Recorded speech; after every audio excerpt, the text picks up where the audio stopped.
урматтуу Сооронбай Шарипович, мен Акматова Рахат Жумакадыровна Кыргызстандын жараны катары сизге кайрылык жасап кетүүнү туура көрдүм. Бүт дүйнөнү дүрбөлөңгө салган таж вирусу биздин Кыргызстанга да келип жетти. Кыргызстан бүгүн кыйын абалда эле турабыз. Биздин Кыргызстан жарды эң кедей мамлекеттердин катарына киребиз.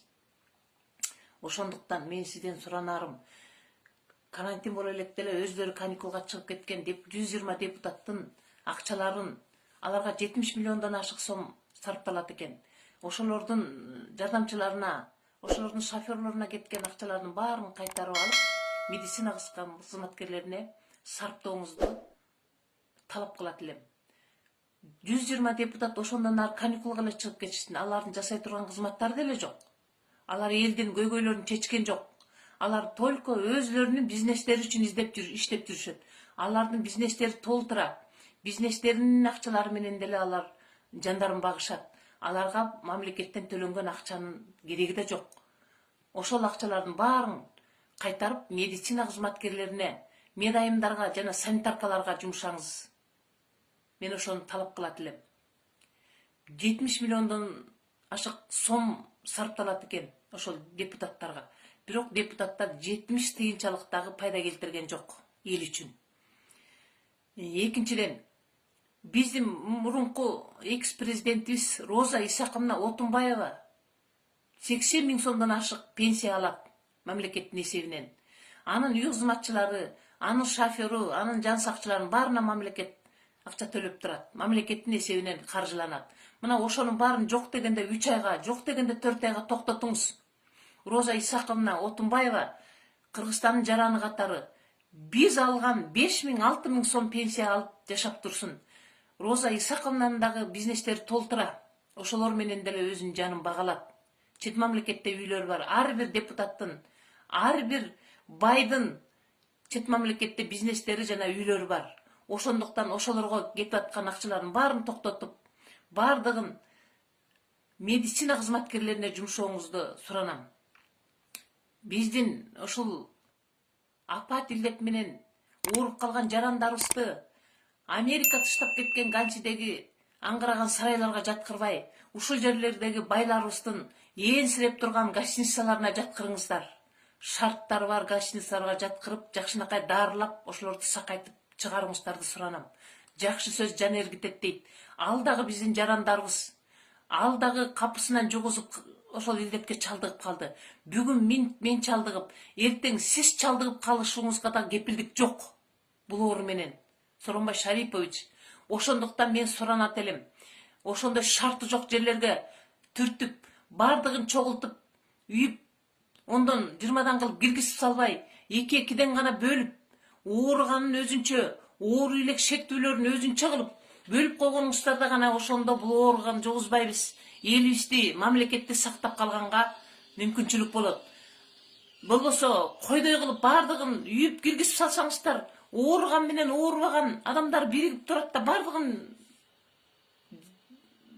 жугузуп, ошол жерден оору көбөйүшүнө шарт түзүп берет. Ошондуктан мен сизден суранарым, Кыргызстанда эмне көп? Гостиницадан көп неме жок. Кыргызстанда гостиница деген толтура, байлардын гостиницалары, аларга кирген кишилер да жок. Болгону жайында чет мамлекеттен келген туристтер жашап кетет экен, болбосо калган күндөр бекилип эле турат. Мына ошолордун баарын мамлекетке алыңыздар да убактылуу обсерватория кылыңыздар. Мына кичине шектүү болуп, чет мамлекеттен учуп келген өзүбүздүн жарандарыбызга дагы кичинекей аяр мамиле жасап, ошондой гостиницаларга жаткырып, ошол жерден текшериңиздер. Ал гостиницалар ошол биздин өзүбүздүн элибиз ушундай кыйын убакта пайдаланбагандан кийин анын кимге кереги бар? Ар бир жаран чет мамлекетте иштеп жүргөн мигранттын баары тең ушул жерге ополтодой өз салымдарын кошуп, налог төлөп, акчалардын баарын которуп, жалаң ошолордун эмгегинен, жалаң ошолордун акчасы менен Кыргызстандын бюджети толуп келип атат. Ошол Кыргызстандын бюджетинин бир четин ошол биздин мигранттар толтуруп атат. Ошондуктан биздин мигранттарга кайдыгер карабаңыздар. Мына Россияда канчалаган мигранттарыбыз келе албай ошол жерде жалдырап турушат. Эмне себептен урматтуу Сооронбай Шарипович ошолорду өзүңүздүн жарандарыңызды ушул жерден самолет жиберип туруп алып келгенге жараган жоксуз. Мына ыйлап ошол жерде жашы да карысы да ошол Россиянын аэропортторунда канча күндөн бери жалдырап турушат. Эмне сиздин жүрөгүңүз ошолорго оорубайбы? Сиз эмне эл шайлаган президент болгондон кийин эл үчүн кызмат кылбайсызбы? Эмне себептен сиз ошол экил жердеги ыйлап кайрылып турган өзүбүздүн жарандарыбызды айдалага таштап койдуңуз? Сиздин жүрөгүңүз оорубайбы? Мына биз бобул жакта четте сыртта карап турган энелер биздин жүрөгүбүз ооруп атат. Жана көрүп турган ар бир жарандын жүрөгү ооруп атат. Эмне себептен сиз ошол өзүбүздүн жарандарыбызды айталага таштап койдуңуз? Эмне себептен ошол жерге самолет жиберип туруп, ар бир мамлекет өзүнүн жарандарын чыгарып кетип атат? Ошолорду алып келгенге шарт түзүп берген жоксуз. Биздин ошол мигранттар дагы Кыргызстанга канчалаган салымын кошуп жаткан. Эмне себептен азыр алар жалдырап, ачка болуп, ток болуп, тетип аэропорттордо ошентип камалып калыш керек? Эмне үчүн ошолорду сиз ойлогон жоксуз? Эмне үчүн? Ошого жооп бериңизчи. Мына менин бере турган суроом сизге ушул. Эмне себептен сиз ошол экил биздин жарандарыбызды жалдырат, ошол экил айталада калтырып койдуңуз? Ошол элдер, ошол жарандар сизди шайлады элек го. Президент болсун. Бизге ушундай акылман, акыйкат президент болсун деп шайлап бергенбиз. Бир жакшылыктарды алып келер, ушул президенттин арты менен кут келер, Кыргызстанга кандайдыр бир өзгөрүү кирер деп сизди шайлаганбыз. Мына мен ушундай ачуу сөздү айтайын. Биздин жарандарыбыз эмне үчүн келе албайт? Россиянын аэропортторунда жалдырап камалып калышты. Эмнеге? Эмне себептен? Ошого жооп бериңизчи. Биздин депутаттарыбыз каалаган убагында учуп кетет. Саясатты саякатка айландырып алышкан алар керек болсо. Каалаган жагына учуп кетишет, каалаган убагында учуп келишет. Самолетту жалдап алып эле жеке учуп кетишкендери канча. Эмне себептен биздин жарандарыбыз ошентип ар бир чет мамлекеттерде жалдырап калышы керек? Антип калтырбашыңыз керек. Урматтуу Сооронбай Шарипович, сиз да адамгерчилик кылыңыз дагы ошол биздин жарандарыбызды алып келиңиз. Алып келиңиз Кыргызстанга. Ошол ар бир жарандын голосу, ар бир жарандын добушу сизге өз салымын кошуп берген жакшынакай.